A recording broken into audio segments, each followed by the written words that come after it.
Bueno, pues muy buenos días. Muchísimas gracias por estar en esta casa, que es la casa de la formación de todos los empleados de la Junta de Andalucía. En primer lugar, saludar a la viceconsejera de Hacienda. Muchísimas gracias, Amelia, por estar aquí con nosotros. Al director general de Contratación, también, que ya es la tercera jornada que se hacen sobre contratación pública. Una materia que viene cambiando de manera permanente y a la que hay que estar en el día, una materia que a todos nos tiene preocupados y sobre todo pues gran parte de la mañana que se van a ver sobre la contratación con los fondos europeos que cada día nos complica mucho más, ¿no? En ese sentido, solo darle las gracias por estar aquí. Yo creo que gran parte del éxito de cómo funciona la Junta de Andalucía la tiene precisamente la capacitación que tienen sus empleados públicos, y en eso hay que estar permanentemente en formación. Y solo decir que en materia de contratación, en el año pasado en el IA se formaron 2.332 empleados públicos, tanto en formación presencial, en telemática y también en el MOOC de formación abierta, que además es participativo. Creo que esperamos que este año sean muchísimos más, que estas jornadas sean buenas. Y luego, hablando de los MRR precisamente, de los fondos europeos, pues estamos en contacto de manera permanente con la Dirección de Fondos Europeos, con la Secretaría General, y hemos preparado 2 planes de formación, ya que cambia tanto los MRR, que nos tienen bastante preocupados y tienen preocupado a todo el Gobierno en cuanto a la ejecución de esos planes, y también por todos los fondos operativos que cambia en la gestión, ¿no?, de este año. Por lo tanto, estamos implicados tanto en cuanto a la gestión de fondos como en el tema de contratación, que también va metida en ese plan formativo. Consejera, viceconsejera, tuya es la palabra. Muchísimas gracias. Bueno, buenos días a todos. Muchas gracias, José, por dejarnos este sitio tan maravilloso para organizar la jornada. Muchas gracias, Alejandro, director general de contratación. Me hace mucha gracia que ahora que todo el mundo nos presenta como viceconsejera o consejera de Hacienda. O sea, se salta la economía y los fondos europeos, solo salta todo el mundo, y más ahora que estamos elaborando los presupuestos, ya es que solo se piensa en Hacienda.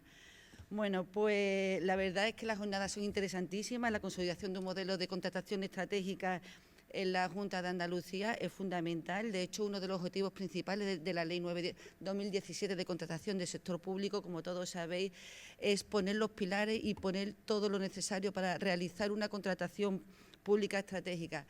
La contratación pública no es simplemente un instrumento pues para que las administraciones públicas se provean de todo aquello que no pueden procurarse por sí mismas, bienes, servicios, sino realmente es un instrumento muy poderoso para tanto la política económica, para dinamizar aquellos sectores que en cada territorio lo necesitan, políticas de empleo, pues para favorecer a personas que están en una situación un poco más desfavorecida, o para fomentar un empleo de calidad y, por supuesto, para fomentar la política medioambiental.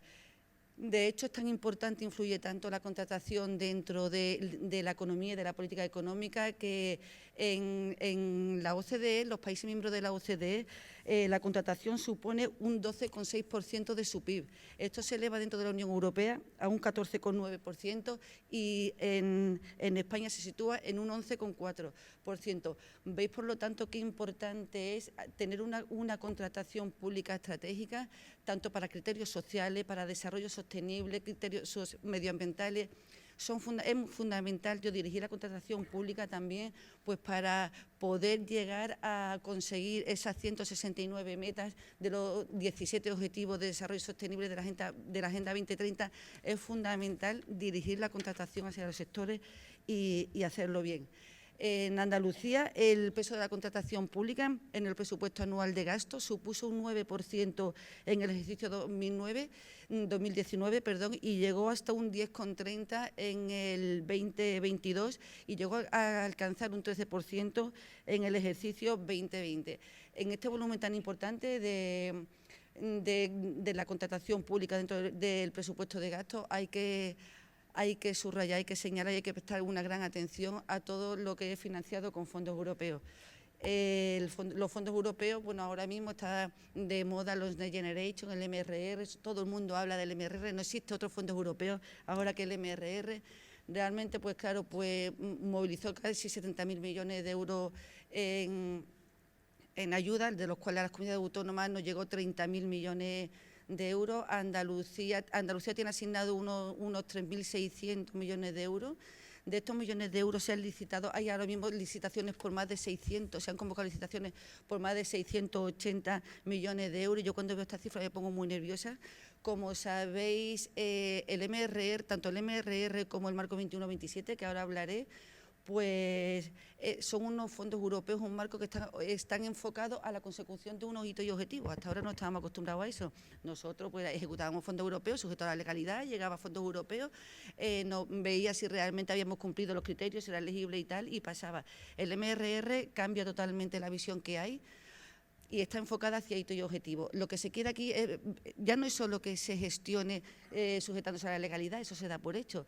Hay que gestionar cumpliendo unos objetivos y cumpliendo unos hitos que están marcados.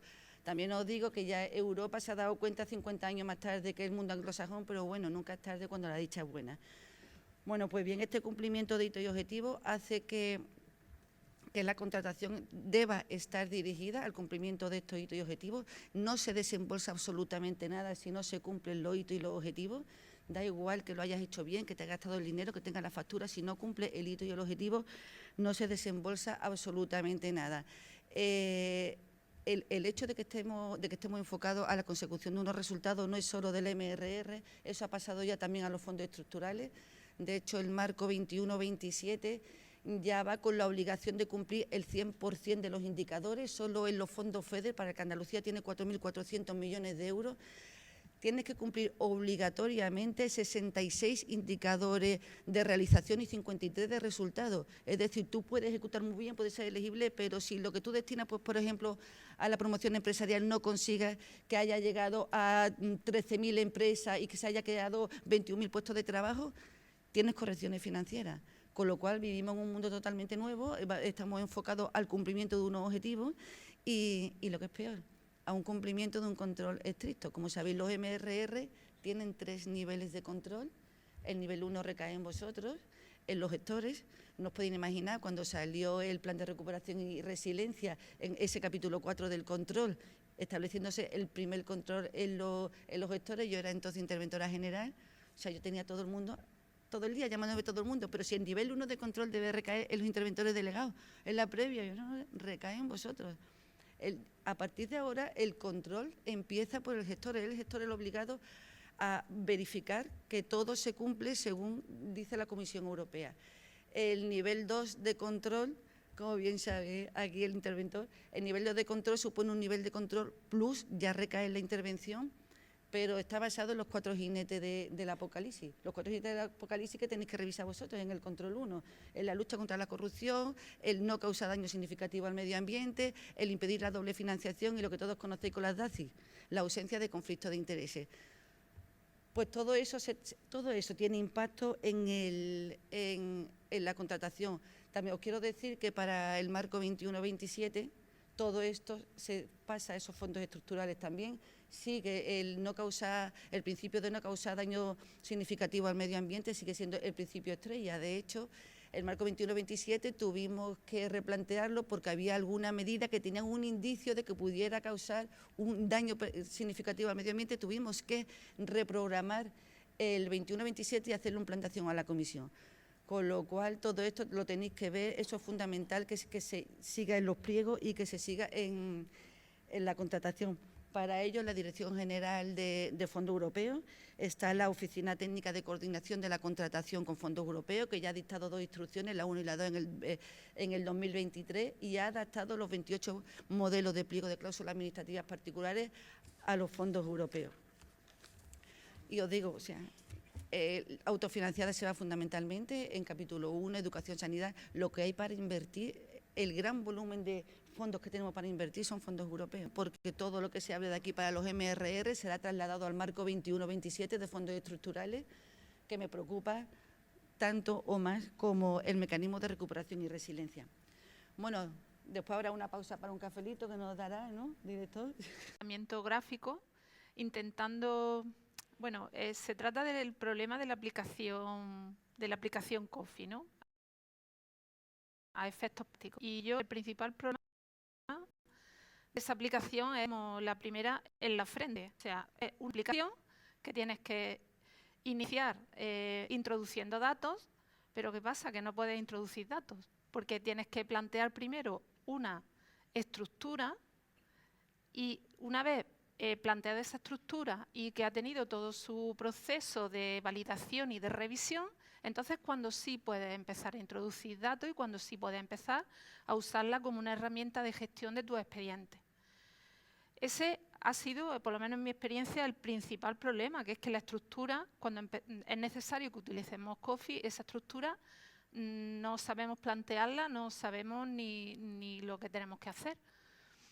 Entonces, eso es lo que yo he estado planteando aquí en esta exposición. He intentado ser lo más gráfica posible para que se entendiera y os voy a mostrar lo que hemos planteado específicamente para la medida que gestionamos nosotros en la consejería, que es el PIRE.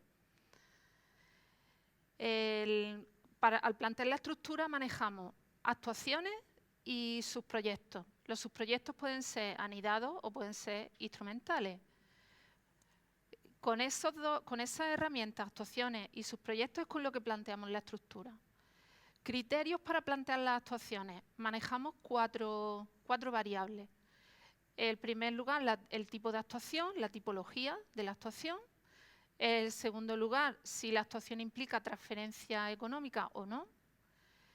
El tercer lugar, si afecta a hitos y objetivos. Y por último, no, me he equivocado. La tercera es si se aplica a sus medidas y el último criterio es si contribuye a objetivos críticos o no críticos. Una vez que vamos manejando esas cuatro variables, pues vamos teniendo el tipo de actuación que tenemos planteando en Coffee. Este es un primer planteamiento. Partimos de lo que sería el subproyecto padre, que es el PIRE Autonómico Andalucía, y a partir del subproyecto padre, que tiene que estar en estado revisado, es decir, que ya ha pasado el proceso de revisión y validación, pues entonces podemos plantear las actuaciones. En nuestro caso, pues tenemos unas actuaciones que son tipo contratos, porque lo van a ejecutar las consejerías. Las consejerías son las que van a licitar esos contratos. Por lo tanto, se plantean esas actuaciones directamente colgadas del subproyecto padre. Otra situación que tenemos en el PIRE son lo que serían encargos a medio propio. Las consejerías van a hacer encargos a medio propio, luego hay que generar ese tipo de actuaciones que son encargos a medio propio. Yo le llamo en el primer escalón, ¿vale? Que es dependiente o colgado del subproyecto padre.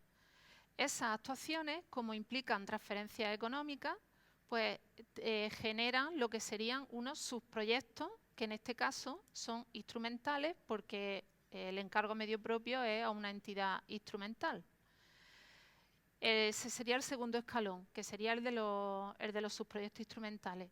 Y una vez que está validado y está revisado ese segundo escalón, entonces pasaríamos a plantear lo que serían las actuaciones. En este caso tenemos como 3 escalones en la estructura, y cada escalón con su procedimiento de revisión y de validación.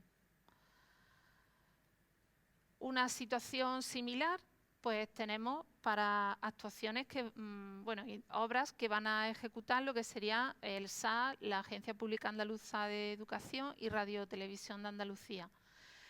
Aquí las actuaciones serían transferencias económicas. Como hay transferencia económica, pues ¿qué pasa? Pues que hay que pasar al segundo escalón y hay que generar un subproyecto también instrumental.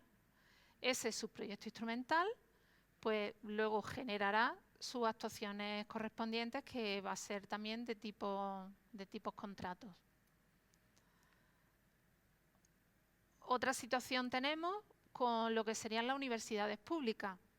En este caso, también la actuación sería tipo convenio, hay transferencia económica, con lo cual genera la creación de un subproyecto en el segundo nivel. En este caso, Como las universidades públicas son entidades ejecutoras, lo que se generaría serían sus proyectos anidados.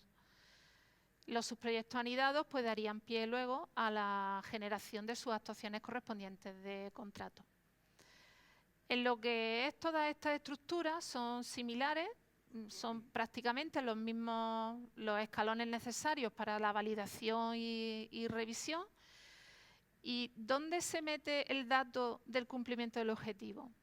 Se mete en las actuaciones. Entonces, para meter un dato de actuaciones, en el caso este que estamos viendo ahora, por ejemplo, que es del SAS, tenemos que tener la estructura completa, la actuación primera de transferencia económica, luego tenemos que tener generado el subproyecto instrumental y una vez generado el subproyecto instrumental tenemos que tener las actuaciones correspondientes creadas. Y ahí es cuando estamos en condiciones de asociar los contratos y conforme vayamos ejecutando nuestros contratos poder ir sumando e introduciendo el dato del objetivo que corresponda.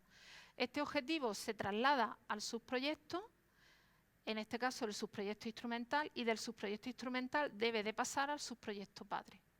Y consultando el subproyecto padre, pues se debe de tener la información necesaria pues, del nivel de ejecución que llevamos en la medida en total.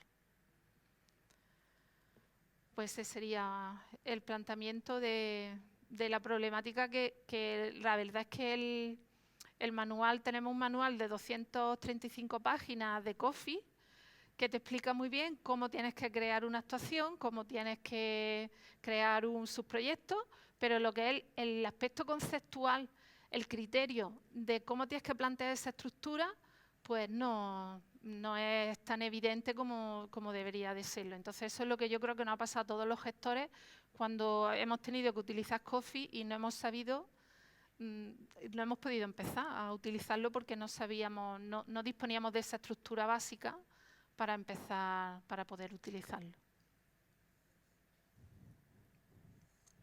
Sí, entonces, Lola, entendemos que lo que requiere COFI es una visión de planificación a priori muy clara, ¿no? Sí. Y una traslación de objetivos hacia las actuaciones, que en algunos casos no las desarrolla, en este caso, por ejemplo, la Dirección General de Patrimonio, sino que las desarrollan otras entidades instrumentales.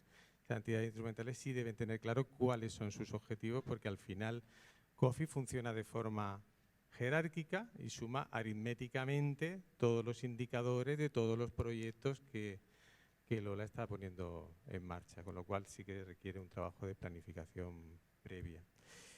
Hay un tema que queríamos plantear, era que la Orden 55-2023, que había mencionado ya Alberto en su ponencia anterior, relativa al análisis sistemático de riesgo de conflicto de interés, los procedimientos que ejecutan el plan de recuperación, y que entró en enero de este año. Esta orden se ha introducido en la tramitación de los expedientes para análisis de conflicto de interés a través de la aplicación Minerva, ¿no? Sí. Y entonces, bueno, ¿cómo ha afectado a vuestros expedientes la aplicación de esta orden? Pues la orden esta que entró en vigor a finales de enero y le aplicaba a los expedientes que todavía no se habían publicado en la licitación, pues bueno, a nosotros en concreto fue como un frenazo en seco. Nosotros en el PIRES tenemos cumplimientos temporales de plazos, como todo. En el 2024 y en el 2026, pues el tiempo es nuestro mayor enemigo y cuando entra la orden esta en vigor, pues resulta que, por un lado, implicaba que los pliegos tenían que estar adaptados a la orden. La Dirección General de Contratación tuvo que adaptarlo en tiempo récord y, vamos, con la mayor urgencia, porque es que eran necesarios disponer de ellos y actuaron de forma súper urgente para tenerlo.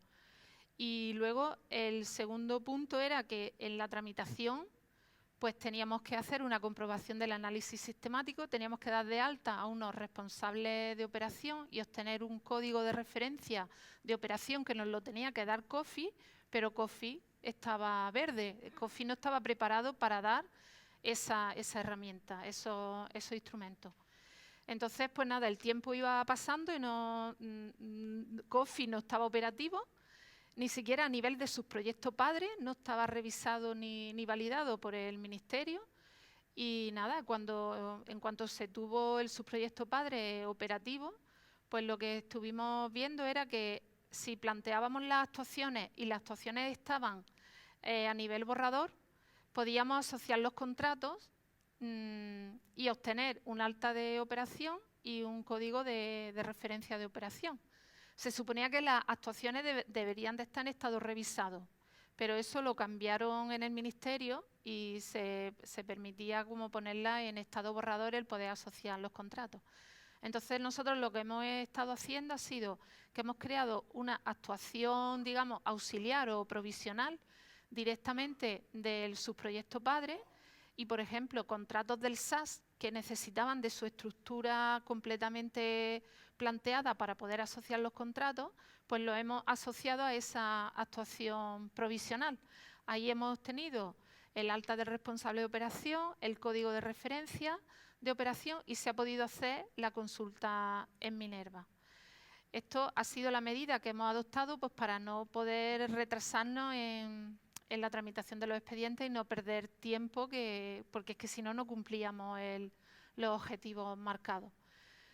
Lo que vamos a hacer a continuación es que cuando tengamos la estructura ya definitiva con todos los escalones validados y podemos ya introducir las actuaciones, en este caso al SAS, pues lo que haremos será borrar la actuación auxiliar que hemos creado y volver a asociar ese contrato a esa actuación ya en su estructura, en su sitio correspondiente.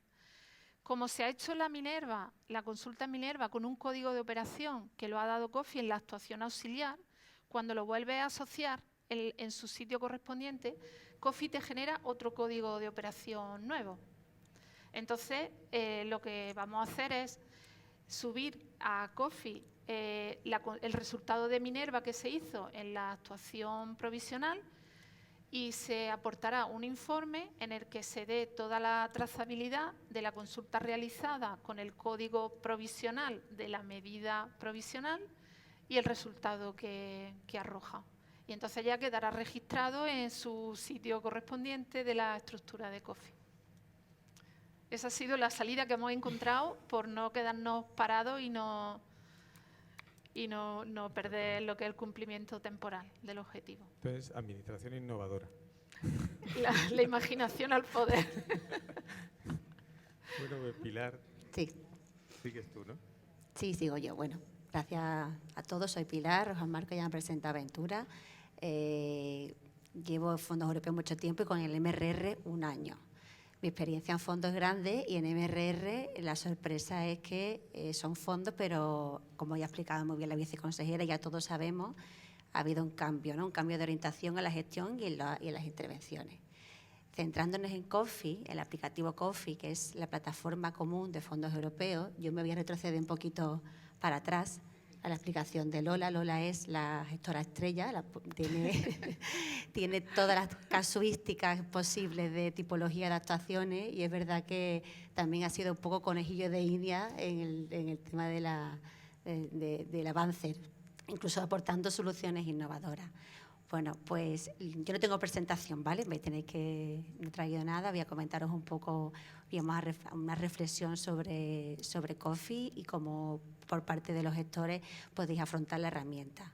Como decía, es una herramienta, una plataforma común de fondos europeos, ¿vale? Es decir, de fondos europeos que gestiona la Secretaría General de Fondos Europeos en el Ministerio, con lo cual todo lo que viene desarrollado, diseñado, problemáticas y soluciones, parte del Ministerio. Entonces también es una de las complejidades. Nuestra presentación se llama Problemas Prácticos y nos gustaría que fueran soluciones prácticas porque es cierto que COFI está dando muchas tropezones para avanzar. En este cambio de gestión que estamos teniendo con el MRR es quién utiliza COFI, ¿no? Esa plataforma de gestión, quiénes son los usuarios. Hasta ahora los fondos europeos, los gestores no participaban en estas plataformas, los aplicativos existen para fondos europeos, pero no erais vosotros quien cargaba la información y quienes asumían los controles. Entonces es muy importante que ahora ya con este cambio de orientación sois vosotros los gestores, las entidades ejecutoras, las agencias, Y bueno, en última instancia también hay ayuntamientos cuando hay subvenciones, en fin, no me voy a enrollar, hay mucha casuística. Los que tenéis que tener perfil de acceso. O sea, cuando llegamos a tener la coordinación, había problemas de acceso. Y si no tenemos problemas de acceso, ya todo lo demás más complicado. Y los tiempos y los hitos y los objetivos están.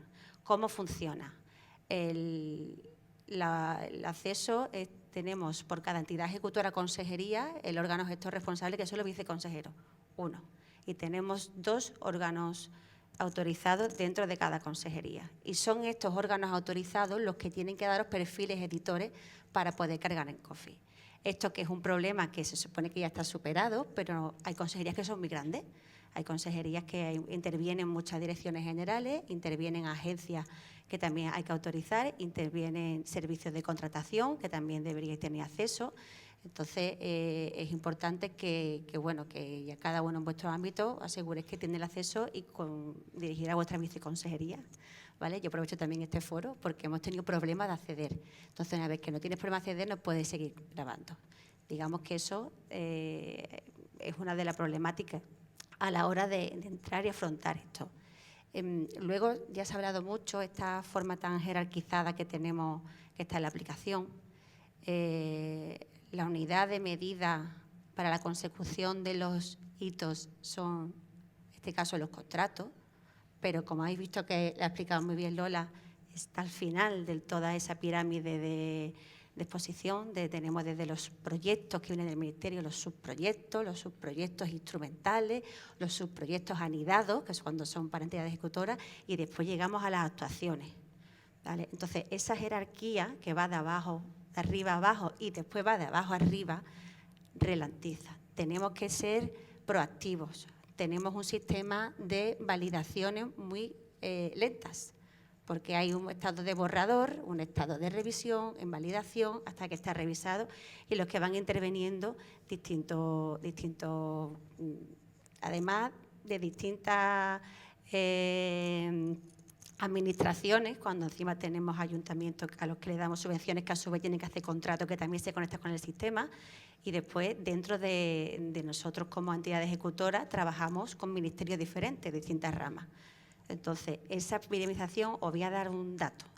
Ahora mismo tenemos 89 subproyectos. Acordaros, subproyectos está arriba, de los cuales, subproyectos es lo primero que tenemos que hacer, de los cuales ya están validados, revisados, 75. Es que hasta que no esté revisado no podemos hacer luego las actuaciones.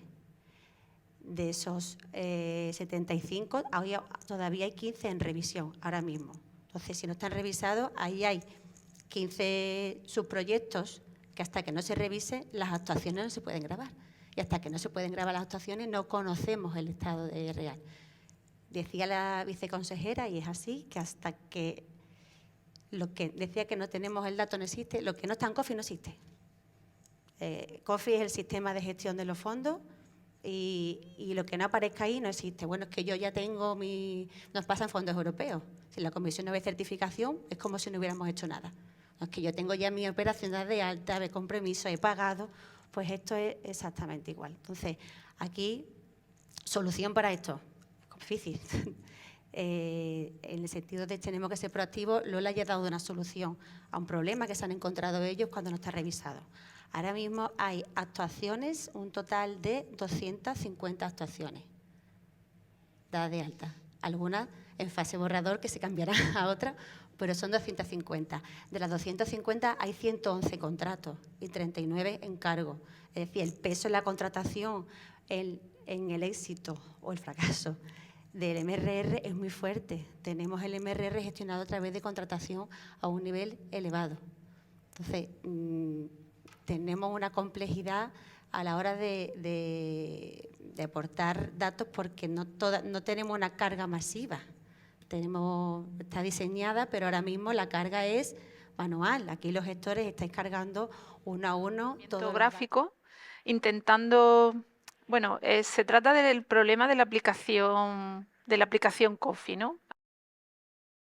A efectos prácticos. Y el principal problema de esa aplicación es la primera en la frente. O sea, es una aplicación que tienes que iniciar introduciendo datos, Pero ¿qué pasa? Que no puedes introducir datos, porque tienes que plantear primero una estructura y una vez planteada esa estructura y que ha tenido todo su proceso de validación y de revisión, entonces cuando sí puedes empezar a introducir datos y cuando sí puedes empezar a usarla como una herramienta de gestión de tus expedientes.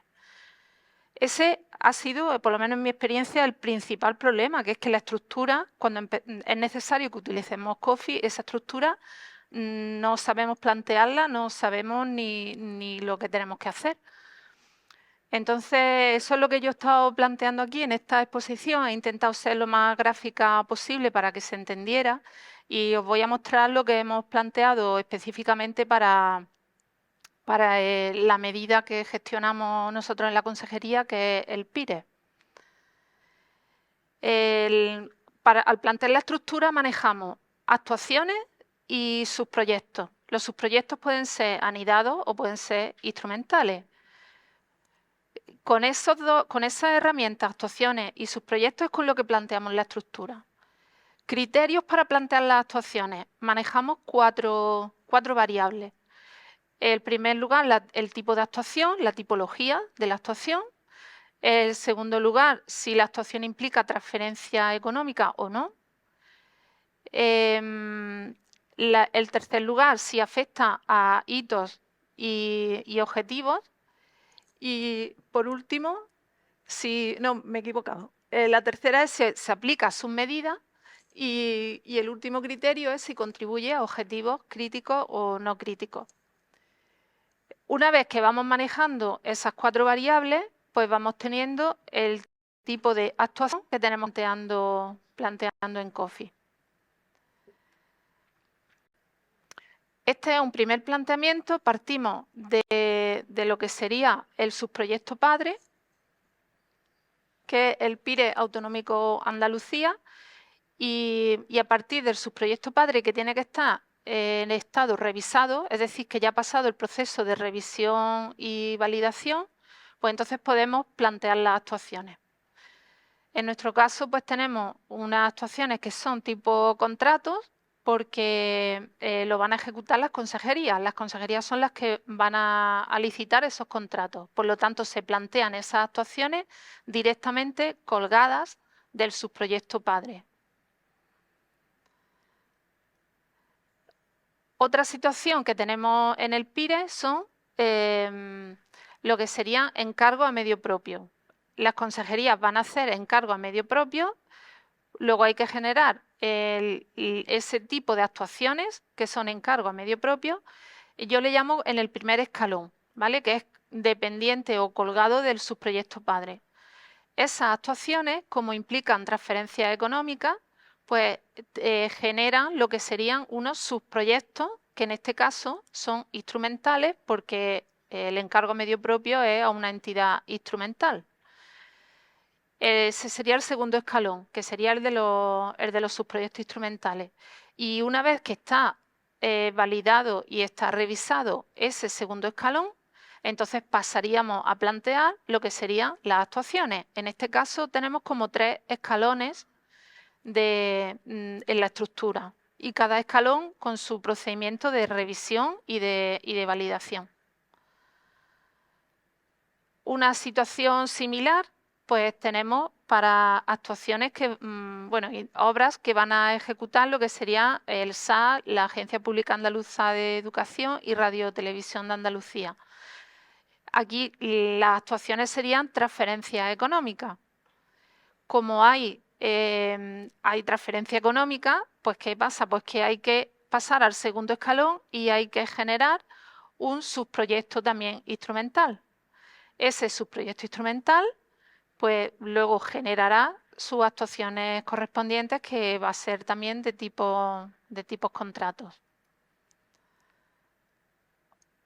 Otra situación tenemos con lo que serían las universidades públicas. En este caso, también la actuación sería tipo convenio, hay transferencia económica, con lo cual genera la creación de un subproyecto en el segundo nivel. En este caso, como las universidades públicas son entidades ejecutoras, lo que se generaría serían sus proyectos anidados. Los subproyectos anidados pues darían pie luego a la generación de sus actuaciones correspondientes de contrato. En lo que es todas estas estructuras son similares, son prácticamente los mismos los escalones necesarios para la validación y revisión. ¿Y dónde se mete el dato del cumplimiento del objetivo? Se mete en las actuaciones. Entonces, para meter un dato de actuaciones, en el caso este que estamos viendo ahora, por ejemplo, que es del SAS, tenemos que tener la estructura completa, la actuación primera de transferencia económica, luego tenemos que tener generado el subproyecto instrumental y una vez generado el subproyecto instrumental tenemos que tener las actuaciones correspondientes creadas. Y ahí es cuando estamos en condiciones de asociar los contratos y conforme vayamos ejecutando nuestros contratos, poder ir sumando e introduciendo el dato del objetivo que corresponda. Este objetivo se traslada al subproyecto, en este caso el subproyecto instrumental, y del subproyecto instrumental debe de pasar al subproyecto padre. Y consultando el subproyecto padre, pues se debe de tener la información necesaria pues, del nivel de ejecución que llevamos en la medida en total. Pues ese sería el planteamiento de la problemática que la verdad es que el manual, tenemos un manual de 235 páginas de COFI que te explica muy bien cómo tienes que crear una actuación, cómo tienes que crear un subproyecto, pero lo que es el aspecto conceptual, el criterio de cómo tienes que plantear esa estructura, pues no es tan evidente como debería de serlo. Entonces eso es lo que yo creo que nos ha pasado a todos los gestores cuando hemos tenido que utilizar COFI y no hemos sabido, no hemos podido empezar a utilizarlo porque no sabíamos, no disponíamos de esa estructura básica para empezar, para poder utilizarlo. Sí, entonces, Lola, entendemos que lo que requiere COFI es una visión de planificación a priori muy clara, ¿no? Sí. Y una traslación de objetivos hacia las actuaciones, que en algunos casos no las desarrolla, en este caso, por ejemplo, la Dirección General de Patrimonio, sino que las desarrollan otras entidades instrumentales. Las entidades instrumentales sí deben tener claro cuáles son sus objetivos, porque al final COFI funciona de forma jerárquica y suma aritméticamente todos los indicadores de todos los proyectos que Lola está poniendo en marcha, con lo cual sí que requiere un trabajo de planificación previa. Hay un tema que queríamos plantear, era que la Orden 55-2023, que había mencionado ya Alberto en su ponencia anterior, relativa al análisis sistemático de riesgo de conflicto de interés, los procedimientos que ejecutan el plan de recuperación, y que entró en enero de este año, esta orden se ha introducido en la tramitación de los expedientes para análisis de conflicto de interés a través de la aplicación Minerva, ¿no? Sí. Y entonces, bueno, ¿cómo ha afectado a vuestros expedientes la aplicación de esta orden?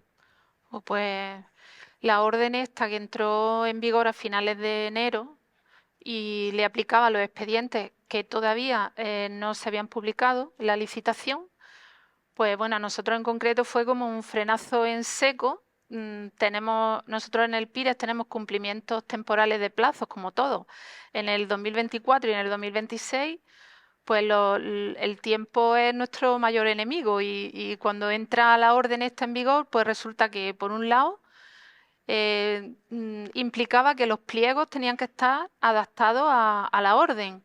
La Dirección General de Contratación tuvo que adaptarlo en tiempo récord y, vamos, con la mayor urgencia porque es que eran necesarios disponer de ellos y actuaron de forma súper urgente para tenerlo.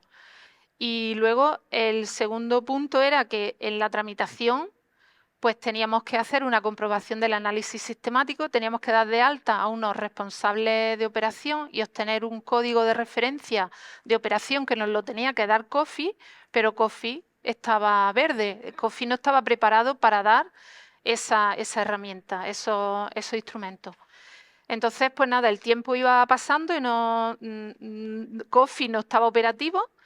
Ni siquiera a nivel de subproyecto padre, no estaba revisado ni validado por el Ministerio. Y nada, en cuanto se tuvo el subproyecto padre operativo, pues lo que estuvimos viendo era que si planteábamos las actuaciones y las actuaciones estaban a nivel borrador, podíamos asociar los contratos y obtener un alta de operación y un código de referencia de operación. Se suponía que las actuaciones deberían de estar en estado revisado, pero eso lo cambiaron en el Ministerio y se permitía como ponerla en estado borrador el poder asociar los contratos. Entonces nosotros lo que hemos estado haciendo ha sido que hemos creado una actuación, digamos, auxiliar o provisional directamente del subproyecto padre y, por ejemplo, contratos del SAS que necesitaban de su estructura completamente planteada para poder asociar los contratos, pues lo hemos asociado a esa actuación provisional. Ahí hemos tenido el alta del responsable de operación, el código de referencia de operación y se ha podido hacer la consulta en Minerva. Esto ha sido la medida que hemos adoptado pues, para no poder retrasarnos en la tramitación de los expedientes y no perder tiempo, porque es que si no, no cumplíamos los objetivos marcados. Lo que vamos a hacer a continuación es que cuando tengamos la estructura ya definitiva con todos los escalones validados y podemos ya introducir las actuaciones, en este caso al SAS, pues lo que haremos será borrar la actuación auxiliar que hemos creado y volver a asociar ese contrato a esa actuación ya en su estructura, en su sitio correspondiente. Como se ha hecho la Minerva, la consulta en Minerva con un código de operación que lo ha dado COFI en la actuación auxiliar, cuando lo vuelves a asociar en su sitio correspondiente, COFI te genera otro código de operación nuevo. Entonces, lo que vamos a hacer es subir a COFI el resultado de Minerva que se hizo en la actuación provisional y se aportará un informe en el que se dé toda la trazabilidad de la consulta realizada con el código provisional de la medida provisional y el resultado que arroja. Y entonces ya quedará registrado en su sitio correspondiente de la estructura de COFI. Esa ha sido la salida que hemos encontrado por no quedarnos parados y no perder lo que es el cumplimiento temporal del objetivo. Entonces, administración innovadora. La imaginación al poder. Bueno, pues Pilar, Sí, sigues tú, ¿no? sí, sigo yo. Bueno, gracias a todos. Soy Pilar, Juan Marco ya me presenta Aventura. Llevo fondos europeos mucho tiempo y con el MRR un año. Mi experiencia en fondos es grande y en MRR la sorpresa es que son fondos, pero como ya ha explicado muy bien la viceconsejera, ya todos sabemos, ha habido un cambio, ¿no? Un cambio de orientación a la gestión y en las intervenciones. Centrándonos en COFI, el aplicativo COFI, que es la plataforma común de fondos europeos, yo me voy a retroceder un poquito para atrás a la explicación de Lola. Lola es la gestora estrella, tiene todas las casuísticas posibles de tipología de actuaciones y es verdad que también ha sido un poco conejillo de India en el tema del avance, incluso aportando soluciones innovadoras. Bueno, pues yo no tengo presentación, ¿vale? No he traído nada, voy a comentaros un poco, una reflexión sobre COFI y cómo por parte de los gestores podéis afrontar la herramienta. Como decía, es una herramienta, una plataforma común de fondos europeos, ¿vale? Es decir, de fondos europeos que gestiona la Secretaría General de Fondos Europeos en el Ministerio, con lo cual todo lo que viene desarrollado, diseñado, problemáticas y soluciones, parte del Ministerio. Entonces también es una de las complejidades. Nuestra presentación se llama Problemas Prácticos y nos gustaría que fueran soluciones prácticas, porque es cierto que COFI está dando muchas tropezones para avanzar. En este cambio de gestión que estamos teniendo con el MRR es quién utiliza COFI, ¿no? Esa plataforma de gestión, quiénes son los usuarios. Hasta ahora los fondos europeos, los gestores no participaban y en estas plataformas los aplicativos existen para fondos europeos, pero no erais vosotros quien cargaba la información ni quienes asumían los controles. Entonces es muy importante que ahora ya con este cambio de orientación sois vosotros los gestores, las entidades ejecutoras, las agencias. Y bueno, en última instancia también hay ayuntamientos cuando hay subvenciones, en fin, no me voy a enrollar, hay muchas casuísticas. Los que tenéis que tener perfil de acceso. O sea, cuando llegamos a tener la coordinación había problemas de acceso. Y si no tenemos problemas de acceso, ya todo lo demás es más complicado, y los tiempos y los hitos y los objetivos están. ¿Cómo funciona? El acceso tenemos por cada entidad ejecutora consejería el órgano gestor responsable, que son los viceconsejeros, 1. Y tenemos 2 órganos autorizados dentro de cada consejería. Y son estos órganos autorizados los que tienen que daros perfiles editores para poder cargar en Coffee. Esto que es un problema que se supone que ya está superado, pero hay consejerías que son muy grandes. Hay consejerías que intervienen muchas direcciones generales, intervienen agencias que también hay que autorizar, intervienen servicios de contratación que también deberíais tener acceso. Entonces, es importante que ya cada uno en vuestro ámbito aseguréis que tiene el acceso y dirigir a vuestra viceconsejería, ¿vale? Yo aprovecho también este foro porque hemos tenido problemas de acceder. Entonces, una vez que no tienes problema de acceder, no puedes seguir grabando. Digamos que eso es una de las problemáticas a la hora de entrar y afrontar esto. Luego, ya se ha hablado mucho, esta forma tan jerarquizada que tenemos, que está en la aplicación. La unidad de medida para la consecución de los hitos son, en este caso, los contratos, pero como habéis visto que lo ha explicado muy bien Lola, está al final de toda esa pirámide de exposición. Tenemos desde los proyectos que vienen del Ministerio, los subproyectos instrumentales, los subproyectos anidados, que es cuando son para entidades ejecutoras, y después llegamos a las actuaciones, ¿vale? Entonces, esa jerarquía que va de arriba a abajo y después va de abajo a arriba, ralentiza. Tenemos que ser proactivos. Tenemos un sistema de validaciones muy lentas, porque hay un estado de borrador, un estado de revisión, en validación, hasta que está revisado, y los que van interviniendo además de distintas administraciones, cuando encima tenemos ayuntamientos a los que le damos subvenciones, que a su vez tienen que hacer contratos que también se conectan con el sistema, y después dentro de nosotros como entidad ejecutora trabajamos con ministerios diferentes, distintas ramas. Entonces, esa piramización, os voy a dar un dato.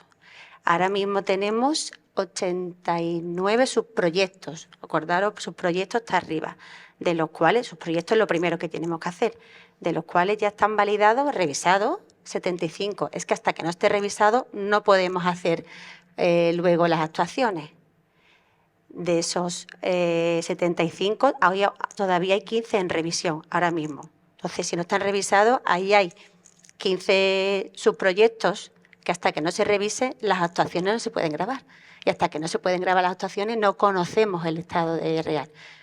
Decía la viceconsejera, y es así, que hasta que lo que decía que no tenemos el dato no existe, lo que no está en Coffee no existe. Coffee es el sistema de gestión de los fondos y lo que no aparezca ahí no existe. Bueno, es que yo ya tengo nos pasan fondos europeos. Si la comisión no ve certificación, es como si no hubiéramos hecho nada. Es que yo tengo ya mi operación de alta, de compromiso, he pagado, pues esto es exactamente igual. Entonces, aquí, solución para esto, es difícil. En el sentido de tenemos que ser proactivos, Lola ya ha dado una solución a un problema que se han encontrado ellos cuando no está revisado. Ahora mismo hay actuaciones, un total de 250 actuaciones dadas de alta. Algunas en fase borrador que se cambiará a otra, pero son 250. De las 250 hay 111 contratos y 39 encargos. Es decir, el peso en la contratación, en el éxito o el fracaso del MRR es muy fuerte. Tenemos el MRR gestionado a través de contratación a un nivel elevado. Entonces, tenemos una complejidad a la hora de aportar datos porque no tenemos una carga masiva. Está diseñada, pero ahora mismo la carga es manual. Aquí los gestores estáis cargando uno a uno toda la posibilidad de visualizar cómo va el cumplimiento de estos objetivos. Quiere decir que no... Entonces, ¿qué hemos tenido que hacer? Pues buscarnos ese seguimiento fuera de la plataforma, porque necesitamos volcar información, rendir información. Existen unos informes de gestión, no sé si alguno ha tenido que rendirlo, que te tiene que aportar en aplicativos, que todavía no está Coffee preparado para esa rendición del informe de gestión. y que ahora se está haciendo a través de peticiones que están haciendo los ministerios a cada una de las consejerías. Entonces, afecta porque además hasta que no esté en estado de revisado la actuación, no puedes cargar la progresión de tu indicador, que es lo que te va midiendo el cumplimiento de los objetivos. Y os he dicho que tenemos 3, ¿no? Entonces, ahora mismo el aplicativo, la plataforma COFI no nos está dando la rendición, pero estamos solicitando a través de otras Excel y de información de informe de gestión cómo estamos avanzando, porque es cierto que los plazos apremian, que está claro que vamos justo, que tenemos que ir, cuando vemos que no podemos cumplir un objetivo, tenemos que pedir la prórroga, porque es cierto que hay problemas, hay cambios de criterio, hay mucho control, que ya Anastasio ahora os va a comentar, y controles a posteriori, y entonces tenemos que demostrar y reportar esa información ahora mismo fuera, así que sí, nos está afectando.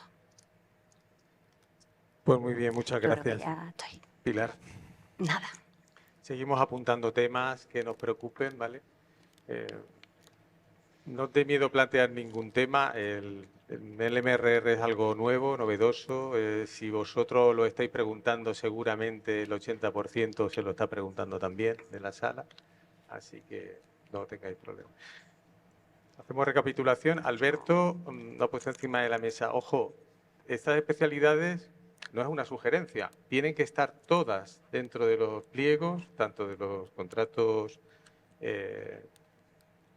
mayores como los contratos menores. Hay que acreditarlo en todo caso. Después hemos visto cómo cómo se trabaja directamente COFI, las dificultades que ahora mismo ofrece el uso de la herramienta, tanto para los gestores como para los órganos transversales, que tenemos que ir picando piedra constantemente, extrayendo datos del sistema actuación por actuación, porque no hay salidas, no hay una transacción COFI, no hay un BW COFI, no hay nada de eso. Nada.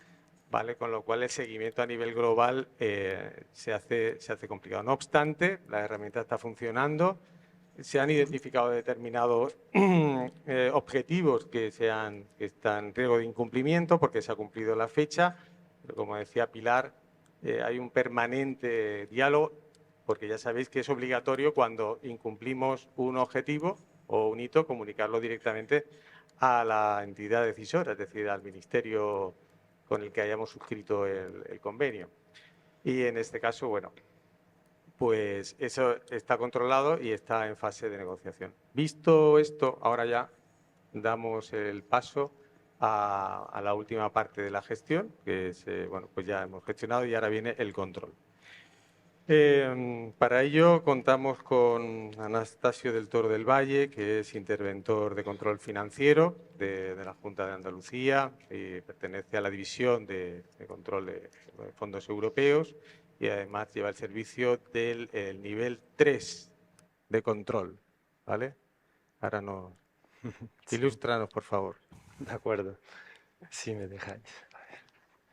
Lo que se podría esto acercar un poquito.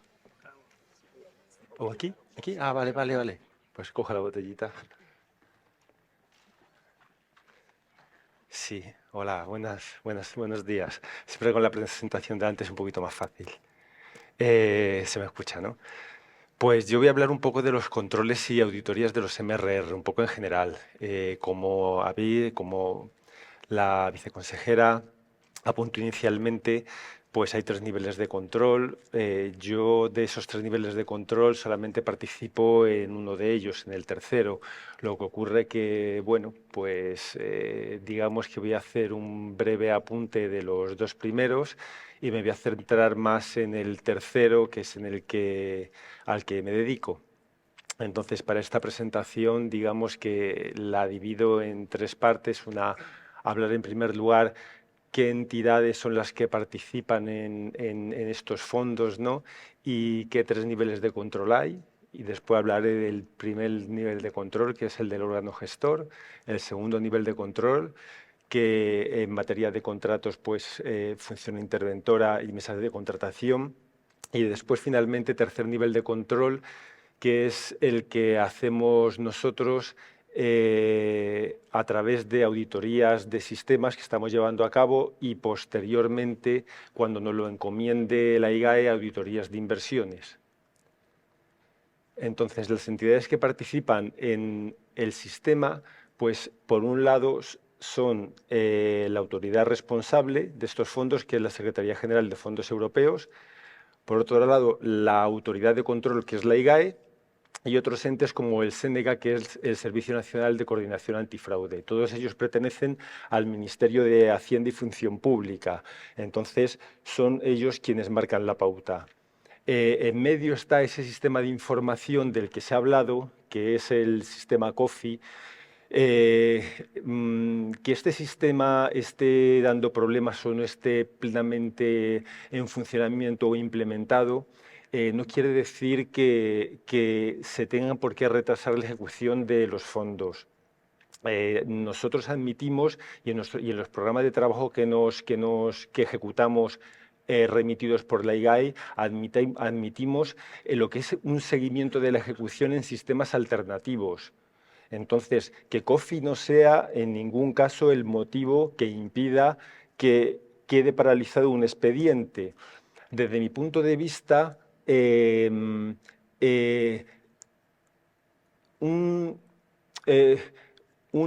digamos que sí que hay un hecho que obliga a pasar por COFI, pero que aún así se podría, digamos que solventar, como es para aquellos expedientes que se hayan publicado con posterioridad al 26 de enero, pues el análisis sistemático del conflicto de intereses.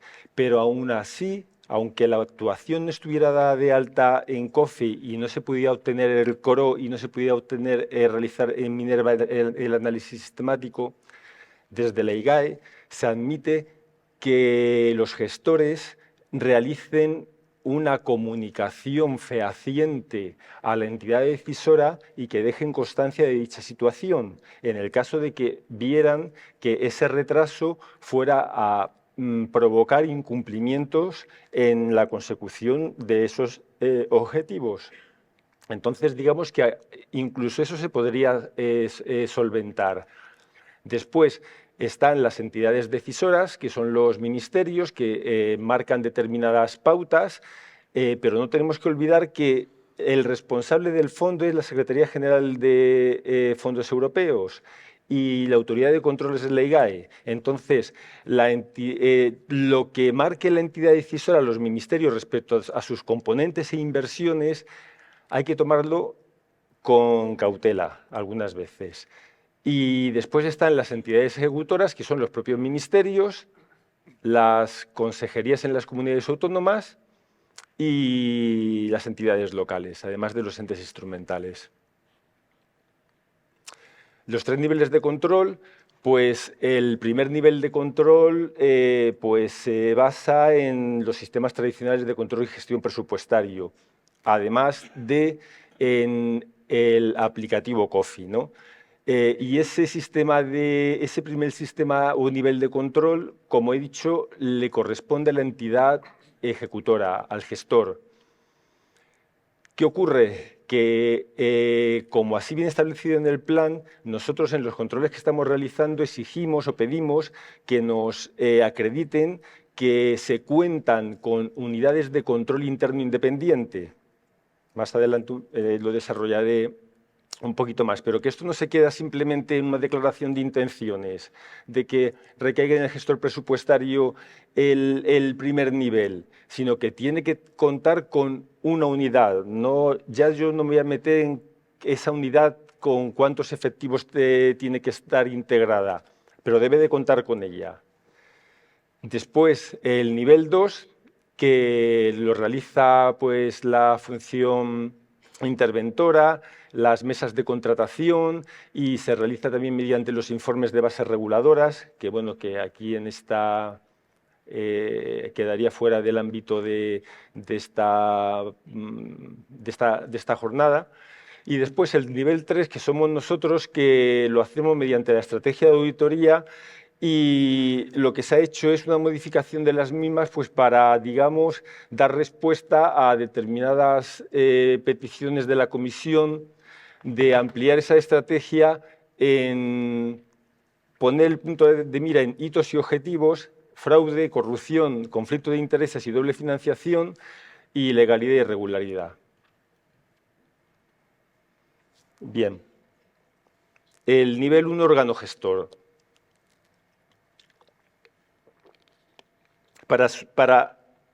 Como digo, el nivel 1 corresponde al órgano gestor y para poder realizar este control, pues tenemos una serie de órdenes a nivel estatal que todos yo creo que conocéis y que son importantes, como es la orden 1030 de gestión, la 1031 de información, la orden 55 más reciente, y también es interesante conocer la resolución, que la conoceréis 1/2022 de la Secretaría General de Fondos Europeos, que lo que establece es quiénes son las entidades ejecutoras en estos fondos, ¿no? Y por parte de las comunidades autónomas, pues sabéis que contamos ya pues, con la instrucción 1/2023 de la Dirección de Contratación, con la instrucción 2/2023, con los pliegos de cláusulas administrativas particulares adaptados y también con el plan de medidas antifraude. Digamos que estas serían las herramientas que permitirían a ese nivel 1 de control realizar sus funciones. El nivel 2, como he dicho, mediante lo que es el control previo que realiza la función interventora, las mesas de contratación y después los informes de bases reguladoras. Para ellos, a nivel autonómico, pues tenemos una guía de fiscalización reciente para contratos y encargos de 26 de junio de 2023, que los interventores tienen que aplicar a los expedientes de gasto de contratación, en este caso, financiados con MRR. Después también tenemos una resolución también, una guía de fiscalización de aquellas transferencias de fondos de entidades ejecutoras a entidades instrumentales, con independencia del carácter de la misma, que es obligatorio aplicar. Entonces, siempre que exista un subproyecto instrumental, esta instrucción y, por tanto, un traslado de fondos entre entidad ejecutora y entidad instrumental, hay que aplicar esta instrucción, esta guía de fiscalización al instrumento jurídico por el cual se trasladen los fondos entre entidad ejecutora y entidad instrumental. Después también tenemos una aclaración que hizo la IGAE a dicha instrucción y finalmente pues, la instrucción 1/2022 para las mesas de contratación. Y el que me corresponde a mí, del que me correspondería a mí hablar principalmente, pues el nivel 3 de control, pues lo realizamos mediante, como decía anteriormente, auditorías de sistemas y auditorías de inversiones, y todo ello mediante una estrategia de auditoría que está aprobada y publicada por la IGAE y mediante los programas de trabajo que recibimos de la propia IGAE. Entonces, con respecto a las auditorías de sistemas, pues una vez que evaluamos los riesgos de las entidades ejecutoras y entes instrumentales de la Junta de Andalucía, establecimos una estrategia que pasamos a la EGAE y que la aprobó y validó, y entonces pues están vinculadas a las solicitudes de pago. Hasta ahora hemos hecho sistemas a empleo y a la Agencia de la Energía, que está vinculada a la cuarta solicitud de pago, que se espera que se presente en este segundo semestre del año. Después tenemos en fase de borrador y alegaciones la de la Consejería de Empleo, que está vinculada a la quinta solicitud de pago. En fase de acuerdo de inicio y de presentación de documentación, la de Turismo, que está vinculada a la sexta solicitud de pago, y después a la séptima está vinculada a la de Igualdad y a la octava estará vinculada a la de Fomento. Todo esto con independencia de que a partir de 2023 en Andalucía empiezan a finalizar, empiezan a terminar las fechas para el cumplimiento de los objetivos asignados, empiezan a terminar. Con lo cual, en el momento en el que empiecen a terminar los objetivos, es decir, las inversiones que deben de ejecutarse en Andalucía con los fondos que se van transfiriendo, pues probablemente a final de año, principios del año que viene, la IGAE nos encomendará que empecemos a hacer auditorías de inversiones ya concretas de esos expedientes en particular, en este caso de determinados contratos que estén vinculados a inversiones que hayan tenido que concluir a lo mejor a finales del 23 o en 24. Por eso todavía no hemos hecho auditorías de inversiones. Respecto a las auditorías de sistemas, es importante tener en cuenta que nosotros evaluamos a las entidades ejecutoras en base a un programa de trabajo que consta de 11 requisitos clave, ¿no? Entonces, de esos 11 requisitos clave, hay unos que son esenciales y otros que no son esenciales, ¿no?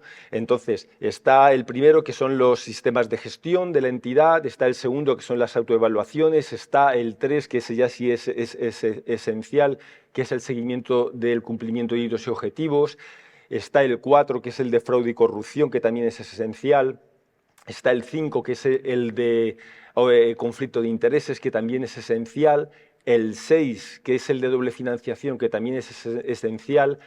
No es esencial el de perjuicio significativo al medio ambiente, ni el del etiquetado verde y digital. Tampoco es esencial el 9, que es de vinculación del gasto al MRR, el 10, que es el de información y publicidad, y el 11, el último, sí es esencial, que es el de pista de auditoría, ¿no? Entonces, nosotros lo que recomendamos, y puesto que me parece que los programas de trabajo de la IGAE se han circularizado entre los gestores, pues que al menos se intenten los sistemas reforzar en aquellos requisitos clave o en aquellos requisitos claves que son esenciales, porque una opinión desfavorable nuestra en cualquiera de esos requisitos clave motiva que la opinión sobre el sistema correspondiente tenga que ser obligatoriamente desfavorable. Después, si pasamos a analizar los principios, pues ya aquí mi compañero prácticamente antes los ha desarrollado todos, porque forman parte de todas de esta normativa que se ha publicado y de aquellos principios que deben de recogerse en los contratos y de aquello que el interventor en previa debe de fiscalizar. Pero como sistemas de gestión, ¿nosotros qué vemos? Pues vemos que se tengan unos procedimientos por escrito. Es decir, debe de la entidad contar con unos procedimientos por escrito y con una estrategia, en este caso con una estrategia de contratación. ¿Para qué? Para evitar retrasos después en la ejecución. Obviamente aplicando la normativa. Después también se tiene que contar con unos recursos humanos suficientes y con un plan de formación específico. Eso nos piden que lo analicemos. Después, en el requisito clave 2, las autoevaluaciones, las autoevaluaciones están en la orden 1030 y anualmente la entidad ejecutora se tiene que autoevaluar. Entonces, vemos la exactitud de esas autoevaluaciones y en el caso que las autoevaluaciones den un riesgo medio o alto, se tiene que presentar un plan de acción. En el requisito clave 3, en las auditorías de sistemas, pues un seguimiento del cumplimiento de los hitos y objetivos. Como decía Pilar, todo tiene que estar en COFI, pero el que no esté en COFI no quiere decir que no se puedan tener sistemas alternativos desde a lo mejor simples hojas Excel, que normalmente la entidad decisora remita al gestor y que indica qué es lo mínimo sobre lo que hay que dar información, como los informes de seguimiento. Hay unos informes que la orden 1030 establece que debe de poseer la entidad gestora, la entidad ejecutora, perdón, y el órgano gestor firmarlos. Por ejemplo, es fundamental el informe de gestión semestral, al menos. Que no esté operativo COFI o que no te permita COFI, que no lo genere todavía a lo mejor COFI, nos da igual a nosotros. Lo hacéis, le pedís a la entidad decisora qué contenido mínimo tiene que tener y lo hacéis manualmente y lo firma el titular de la entidad ejecutora, el viceconsejero o viceconsejera. Después, ¿qué iba a decir más de esto? Ah, sí. Y los de cumplimiento, veréis, aquí en Andalucía todavía, lo que son inversiones todavía, si no recuerdo mal, ninguna inversión ha llegado al plazo límite de cumplimiento. Pero lo que sí que también no solamente se establecen objetivos a cumplir, se establecen hitos intermedios. Entonces, pongo ejemplos. Por conferencia sectorial se reparte un dinero y se establece que antes del 31 de marzo del 2022 tiene que estar aprobado el instrumento jurídico por el cual se ejecute, se puede ejecutar ese dinero que se ha entregado.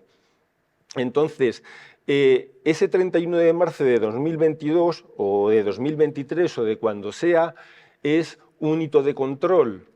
Y entonces, cuando llega el cumplimiento del mismo, si se ha cumplido o si no se ha cumplido, hay que dejarlo reflejado por escrito y comunicarlo a la entidad decisora. Y nosotros así se lo pedimos en los controles que hacemos a la entidad controlada.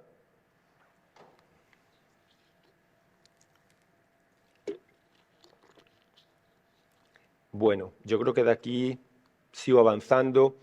Medidas contra el fraude y la corrupción, pues bueno, pues también se ha hablado. Plan de medidas antifraude, tenemos un plan de medidas antifraude a nivel de Andalucía, pero la entidad ejecutora, los entes instrumentales tienen que contar con el suyo adaptado, ¿de acuerdo? El anexo 2 de banderas rojas, es decir, de riesgos, tener en cuenta que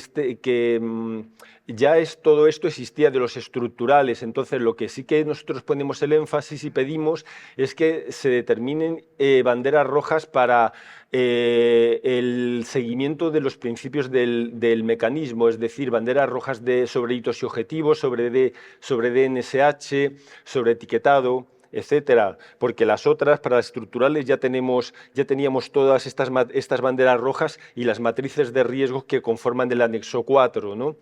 Entonces, el anexo 4, la entidad ejecutora debe de también evaluarse mediante esta matriz de riesgos.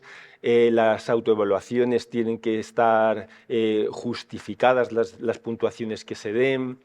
Después, también si se establecen unas herramientas de prospección y cruce de datos en los expedientes, deben de quedar constancia del uso de las mismas.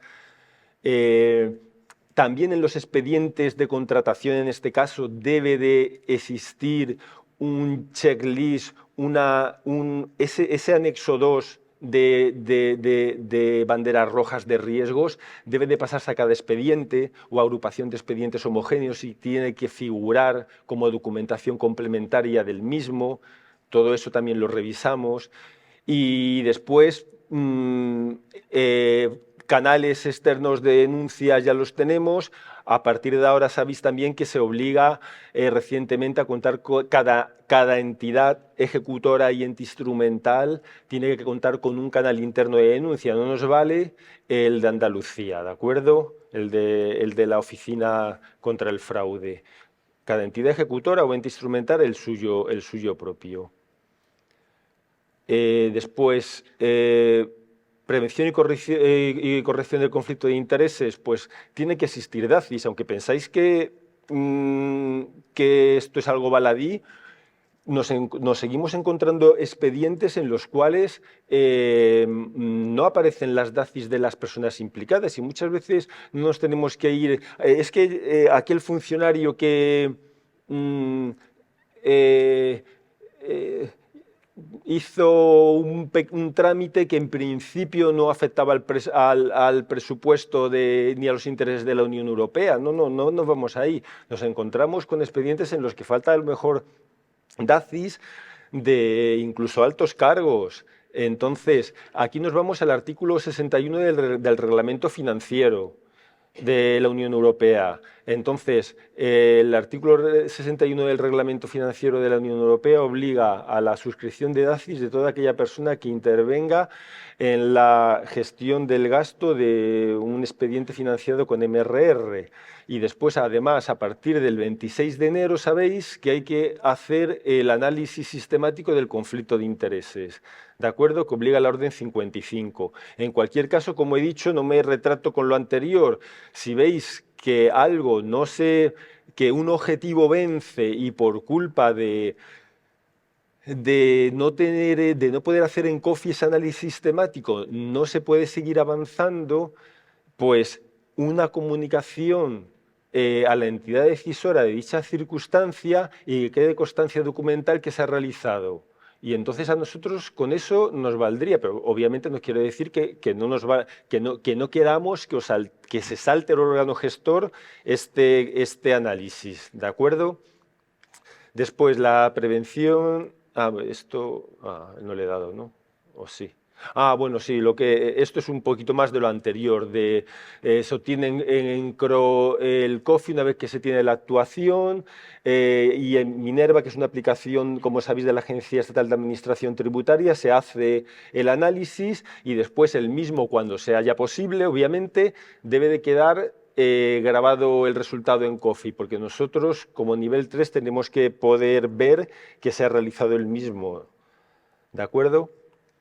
Después seguimos con medidas contra la doble financiación. Mira, contra la doble financiación, recientemente también en el 23 han salido unas orientaciones de la Comisión y entonces lo que tenéis que ver es en un doble sentido. Por un lado, como entidad ejecutora o ente instrumental, si la inversión que esté incluida en un componente admite sinergias con otros fondos de la Unión Europea.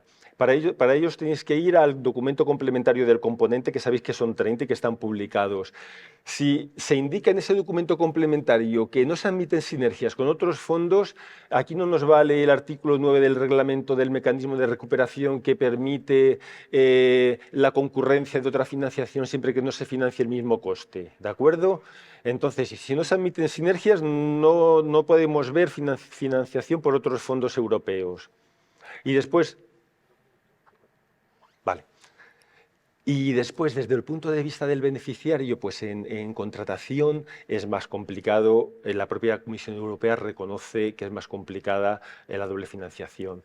El principio de no causar daño significativo al medio ambiente en los expedientes, pedimos que existan obligatoriamente efectivamente, que nos vayamos al documento del componente, pero exigimos que existan los anexos 2 y 3 de la guía MITER, ¿de acuerdo? No tienen por qué ser necesariamente ellos, pero bueno, la guía MITER los copia de unas orientaciones de la Comisión sobre este aspecto.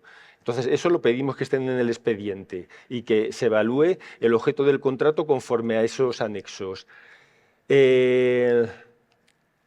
Etiquetado verde digital, pues que se cuenta con un sistema de gestión que permita el control de las exigencias de este etiquetado. Tengo 2 minutos. Vinculación del gasto al MRR, código de referencia único de actuación, a nivel de contrato. ¿De acuerdo? Entonces, también lo que estamos pidiendo es que el código fondo de giro, que además solamente está desarrollado a nivel de proyecto, una tabla de equivalencias con el código, con el localizador de la actuación que os dé COFI, ¿de acuerdo? Eso también lo estamos pidiendo. Información, comunicación y publicidad en general no suele dar problema. En los contratos de servicio, la cláusula de exoneración de responsabilidades, por favor. Y pista de auditoría, pues es un compendio de todo lo anterior, pero nos vamos hasta el hito y objetivo. Es decir, no nos quedamos con la ejecución del gasto. Vemos que se haya conseguido el objetivo correspondiente. Gracias. Lo siento. Ay, perdón. Bueno, me queda, perdón, auditoría de inversiones. Bueno, no pasa nada. La auditoría de inversiones simplemente, bueno, aquí lo que vamos a ver es en concreto con un expediente en concreto el programa de trabajo nos va a pedir que veamos, son 3 objetivos, que veamos el cumplimiento de la normativa nacional. En el objetivo 2 que veamos el cumplimiento de los principios del mecanismo y en el objetivo 3 que exista pista de auditoría. Es decir, es prácticamente lo mismo, pero enfocado exclusivamente a un expediente en concreto. Y ahí ya sí que a lo mejor vamos a ver cosas que en sistemas prestamos menos atención, como si para los objetivos conseguidos lo que se ha gastado era, por ejemplo, elegible o no, porque, ojo, todo en el MRR no es elegible, a pesar de que sea un mecanismo que atienda a la consecución de resultados. Bueno, ahora sí, gracias. Muy bien. Gracias. Muchas gracias. Anastasio. No te agobies. Es demasiada información, ¿no? Para tan poco tiempo. Es que, yo creo sí. que, pero de todas maneras ha quedado bastante claro, ¿eh? Ha quedado bastante claro. Pues ya los perejiles de cada cosita se irán afinando. Y yo creo que además hay cursos que se integran dentro de la planificación del IAP a los que vamos a tener acceso. 2 temas que acordamos tratar brevemente. Una cosa que sobrevuela a todos los expedientes de contratación y queremos saber el criterio que tiene la autoridad de control sobre el tratamiento del IVA. Bueno, pues con el tratamiento del IVA, y en contratos sobre todo, que son de las que son estas jornadas, lo tenemos ahora un poquito más fácil desde que se ha publicado la guía de fiscalización de la intervención. Según la guía de fiscalización de 26 de junio de 2023, el interventor tiene que comprobar que el IVA se consigna en partida independiente, ¿de acuerdo? No se puede financiar, no puede ir en un contrato ni el interventor y en este caso nosotros tampoco en un control de sistemas, en un control de inversiones, admitiremos que se financie todo con lo recibido por conferencia sectorial para el mecanismo de recuperación y resiliencia. Vamos a ver, el motivo de esto es el siguiente. El motivo es que el anexo 1 de la decisión de ejecución del Consejo, de la que ya mis compañeros han hablado, ahí se fijan los hitos y objetivos a conseguir, ¿no?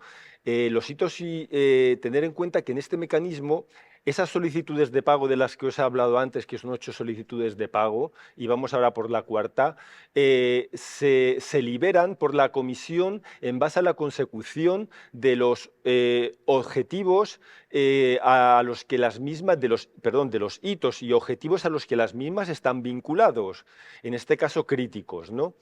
¿Qué ocurre? Que esos hitos y objetivos que están definidos y cuyos importes están definidos en ese anexo 1 CID de la decisión de ejecución del Consejo por la que se aprueba el Plan de Recuperación y Resiliencia para España, establece importes sin IVA. Entonces, las cantidades que están consignadas, las cantidades que fueron objeto en su momento de análisis por parte de la Comisión y de aprobación por parte del Consejo, son cantidades netas de IVA.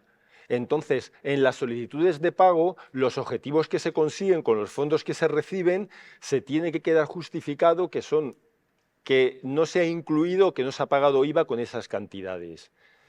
Obviamente, sabemos que en COFI se permite diferenciar el IVA el IVA de la operación. Eso no es ningún problema. Se sabe que hay algunos ministerios, que yo sepa, sobre uno al menos, que en nota informativa se ha pronunciado a favor de que el IVA, siempre que no sea recuperable, como en otros fondos europeos, pueda ser financiado mediante el mecanismo. El Ministerio es entidad decisora. La autoridad responsable, la Secretaría General de Fondos Europeos, ya se ha pronunciado de otra forma. La autoridad de control, que es la IGAE, sigue la misma política que la Secretaría General de Fondos Europeos. Entonces, simplemente queda ahí eso. Ya después lo que las entidades ejecutoras hagan. Muy bien. Nos queda más o menos claro. Entonces, y ya nos queda 2 minutos, ¿vale? Para ya dar la palabra. Pero ya habéis hecho algunas auditorías de sistemas, ¿no? Habéis terminado la de desarrollo educativo, la de la Agencia de Energía, estáis en alegaciones con empleo y estáis intercambiando información con turismo y cultura, ¿no? Y después ya viene fomento e igualdad. Ese es el planning que tenéis de auditorías, ¿vale? Hasta el momento, ¿cuáles son las deficiencias o aquellos puntos calientes que vosotros identificáis que son debilidades, ¿no? Que hay que... Debilidades, pues bueno, cada vez menos, en las primeras más, vemos que, pues por ejemplo, en el requisito clave 1, pues la ejecución de manuales es profeso, es decir, cuando se acuerda el inicio de la auditoría te pones a escribir los procedimientos.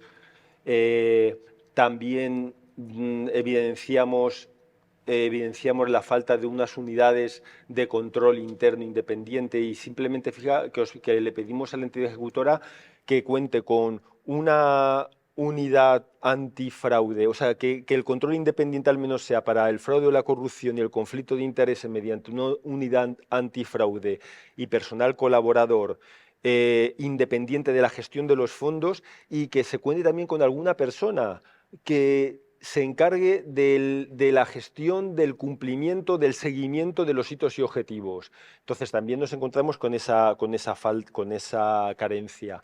Después tampoco se tienen planes de formación específico o se tenían, cada vez se va esta salvedad subsanando. En el 2 de las autoevaluaciones, pues las autoevaluaciones en general no son unas autoevaluaciones que luego coincidan con nuestros resultados y normalmente cuando a lo mejor son más exhaustivas y se detectan riesgos altos, no se establecen planes de acción. En hitos y objetivos, por ejemplo, el problema de COFI, también el problema del seguimiento. Nos encontramos que la mayor parte de las entidades carecen de informes de seguimiento de esos hitos y objetivos. En fraude, corrupción, pues bueno, los planes de medidas de antifraude se van adaptando. Al principio no se tenía ni eso, ya se van adaptando, se van solventando. Lo que ocurre que, bueno, también siguen apareciendo deficiencias. Por ejemplo, a lo mejor vemos... tenemos la lista de banderas rojas de Séneca, que son las que aparecen en el plan, y vemos que a lo mejor entidades eliminan banderas rojas sin decirnos por qué motivo. Eso para nosotros es un riesgo, que tú haya cosas que elimines de tu listado de banderas rojas sin decirnos el por qué. Lo que nos hace es al revés, es ponernos en alerta, ¿no?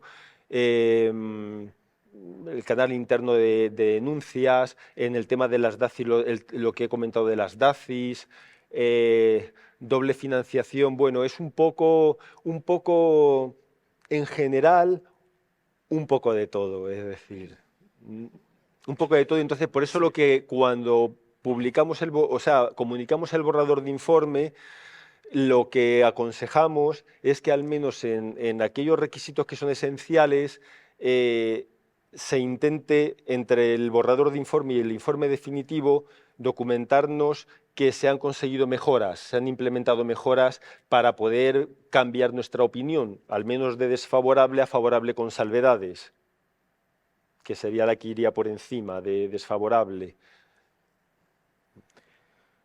Muy bien, pues nos queda también muy claro. Bueno, hasta aquí era la propuesta que os hacíamos, ¿vale? Nuestros compañeros, que lo han hecho magníficamente, muchísimas gracias.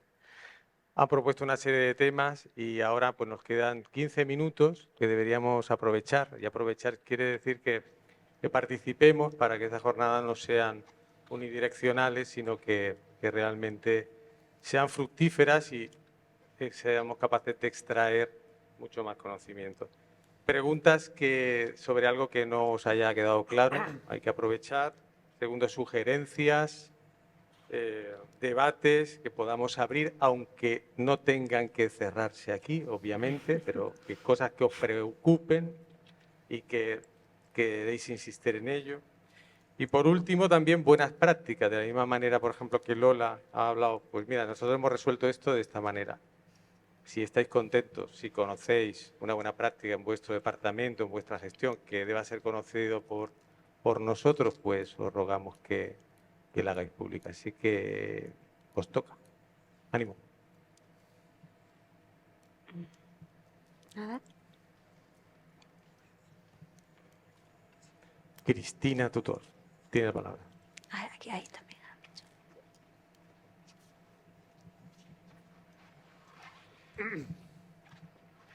Hola, buenos días. Yo tengo una pregunta sobre todo para Anastasio, porque me ha parecido interesante porque hemos vivido en primera persona este problema con la Dirección General de Patrimonio. Y es lo que has comentado, que no sé si me ha quedado a mí claro. Vamos a ver, sobre el análisis sistemático del riesgo de conflicto de interés. Cuando yo no tengo validada mi estructura en COFI y no tengo manera humana de poder hacer el análisis sistemático, pero no porque yo diligentemente como gestor no pueda, sino porque a mí no me han validado ni mi subproyecto ni mi actuación. ¿Al nivel 3 de control le vale un informe acreditativo? Es que has comentado algo. Sí, pero no en cualquier caso. Yo he comentado, y todo esto no ha sido nunca, ni está por escrito, ni va a aparecer por escrito.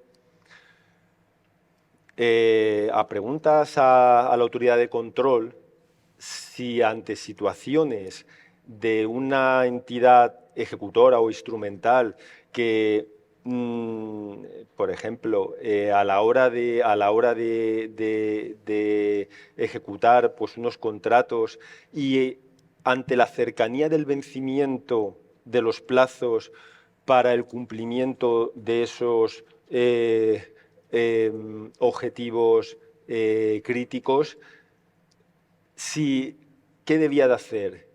¿Dejar de ejecutar en espera de que el COFI estuviera en condiciones de dar el CORO para hacer el análisis sistemático del conflicto de intereses o no hacerlo? Entonces, la respuesta, que no está ni por escrito, ni va a aparecer por escrito, ni es que ante esa situación, es decir, cuando se den esas premisas, si considera que por culpa de ese análisis no se va a poder cumplir con un objetivo crítico, pues es mejor seguir ejecutando el expediente de contratación en espera a que el sistema lo permita. Para ello, pues que al menos quede constancia documental de comunicación a la entidad decisora, pero son casos excepcionales, es decir, estamos hablando de situaciones en las cuales tú ves que a lo mejor tienes varios expedientes de importes importantes y que consecuencia de la implementación de este análisis no vas a poder cumplir con los plazos.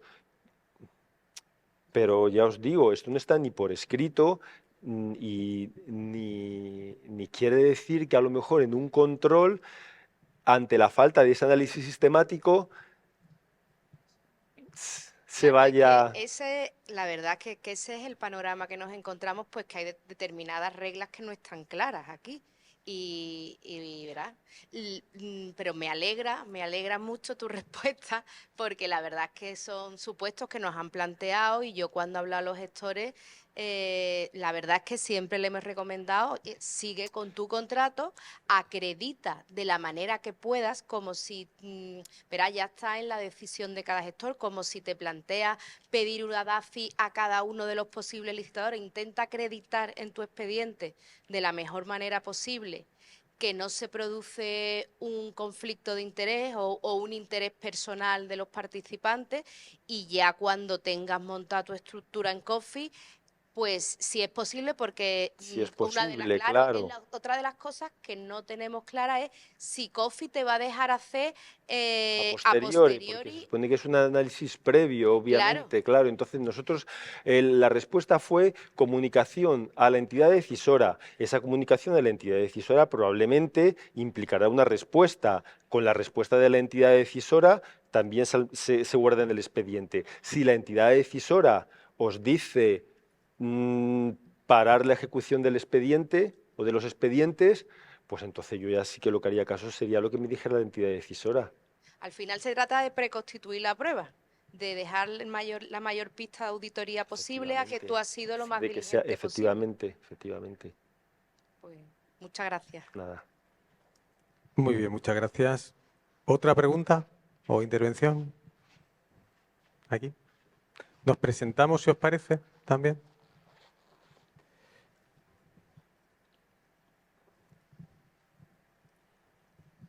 Hola, buenas, soy Pablo Serrano de la Escuela Andaluza de Salud Pública.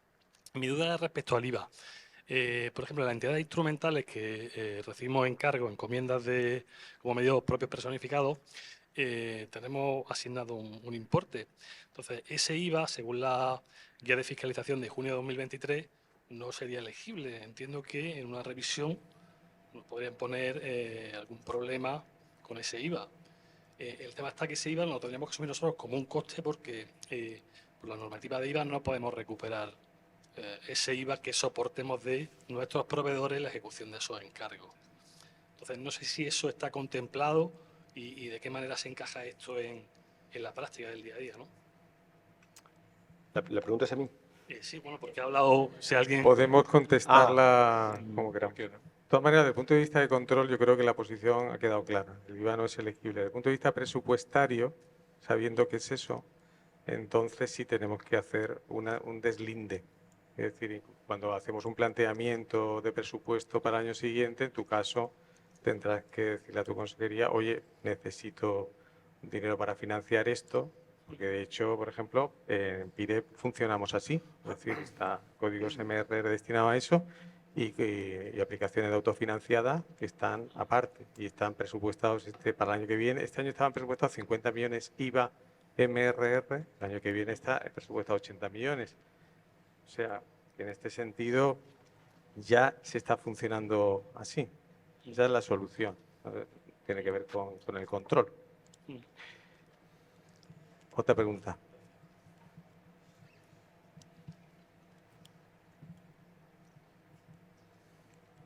Hola, ¿qué hay? Soy Ana Ceballos, de la Agencia Digital de Andalucía. Mi pregunta tiene mucho que ver con lo que ha comentado el compañero, puesto que pero nosotros desde el otro punto de vista, nosotros somos los que hacemos encargos, le hacemos encargos a Sandetel.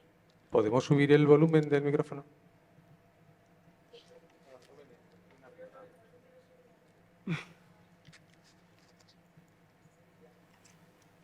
Entonces, bueno, como estaba diciendo, nosotros somos los que hacemos el encargo, se lo hacemos a nuestro medio propio, que es Sandetel, y hemos preguntado ya por activa y por pasiva al mundo mundial qué pasa con este IVA, porque nuestros encargos no llevan IVA.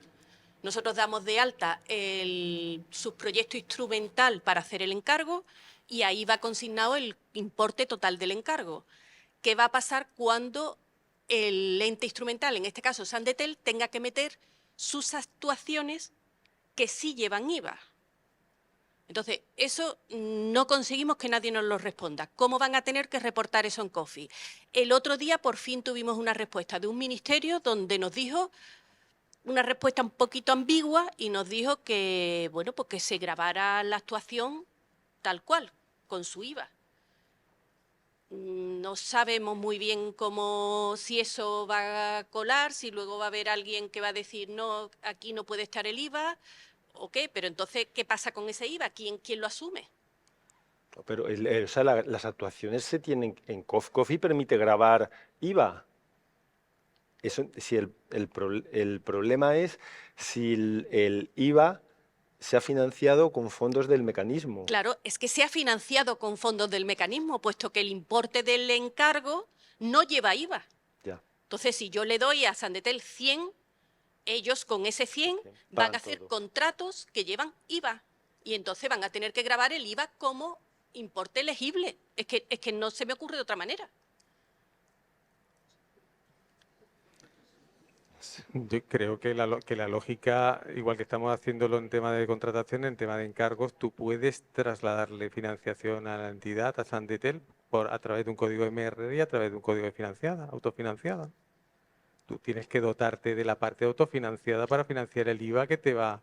Pero es que yo no tengo IVA. Es que el encargo no lleva IVA. Pero forma parte del coste del proyecto, ¿no? Yo le hago un encargo a Sandetel por 1.000 y ahí no hay IVA. Pero Sandetel va a tener que meter en COFI los contratos que haga para ¿El IVA de Sandetel no es coste del proyecto? Yo entiendo que sí. Entonces tu encargo lleva el IVA. No, pero mi encargo no lleva IVA. No tienes deslindado el IVA, pero implícitamente le estás mandando. Tú tienes un presupuesto técnico. En el presupuesto técnico, Sandetel te ha dado cuáles son sus operaciones y el IVA incluido. Y te lo han mandado a ti, ha firmado un encargo y tú le transfieres fondos sabiendo que en el presupuesto técnico todo eso está contemplado. Una solución igual que estamos haciendo es yo por esta aplicación del encargo te paso código MR y por esta aplicación de autofinanciada te paso la parte del presupuesto técnico que corresponde a IVA, porque forma parte del coste del proyecto. En esta lógica que estamos siguiendo de autoridad de gestión, ¿vale? Hasta lo que sabemos hoy, hay alguna consulta hecha y tal, pero ahora mismo estamos viendo lo de la óptica de la Administración General del Estado, de la intervención de la Autoridad de Control. ¿Vale? Es un tema polémico, ¿vale? Entonces, porque los ministerios han tenido criterios independientes o han tenido algunas actuaciones directamente con su entidad como entidad decisora, con su entidad ejecutora, pero el criterio lo marca el Ministerio de Hacienda, ¿vale? Entonces, sí tenemos consultas planteadas a nivel general, ¿no? La elegibilidad del IVA o no, cuando se presentan en gastos donde hay ministerios donde la decisión o la financiación que se ha dado. Pero lo que está claro que como entidad instrumental es como si fuera tú como entidad decisora y ellos tienen que asumir los mismos requisitos como si fuera la entidad decisora. Si para una entidad decisora ese IVA no es elegible, para una entidad instrumental tampoco debería ser elegible. Entonces, el requisito, aunque no se fiscalice en el criterio que se establezca, que se ha establecido ya a nivel de control, y hay preguntas y respuestas que están dando ya la Subdirección General de Fondos Europeos sobre la elegibilidad del IVA. Entonces, en ese caso, el criterio es el mismo para la entidad decisora que para la entidad instrumental, ¿vale? En cuanto a la elegibilidad del IVA. Es lo Muy que bien, director, hemos concluido el tiempo, a riesgo de ser electrocutado. ¿Hay alguna otra pregunta? Aquí de nuevo, compañero de Salud Pública.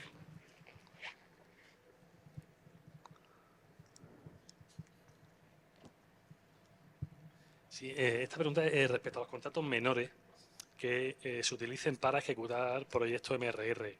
En ese caso también hay que hacer todo el proceso de conflicto de intereses ex ante, meterlo en Minerva, etcétera, con el código COFI, o por ser menor no vamos a tener asignado un código que nos permita hacer las verificaciones.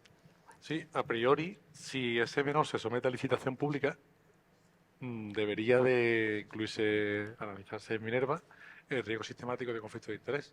Si es un menor que no pasa por licitación pública, ese requisito a priori no debería de cumplirse. Si las DACE. Eso sí. Sí, y otra pregunta. En el caso de docencia, cuando se contrata a docentes externos que suelen ser expertos y tal, la ley de contrato en principio no aplica en su mayoría por el artículo 310.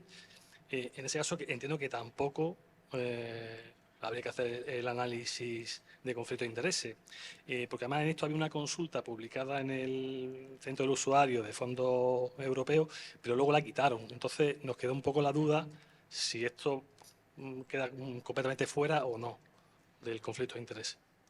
En principio, la forma de proceder es la misma que un contrato normal. En el caso concreto del contrato de educación, no sé exactamente cómo habría que proceder en ese sentido, pero sobre la base de la consideración general de que es un contrato, se debe proceder de la misma forma, como un contrato más. Vale, gracias. Bueno, pues muchísimas gracias. Damos por concluida la mesa. Agradecemos enormemente a los ponentes sus ponencias, ¿vale? Y damos paso al cafelito. Al café, que creo que nos apetece a todos. Al final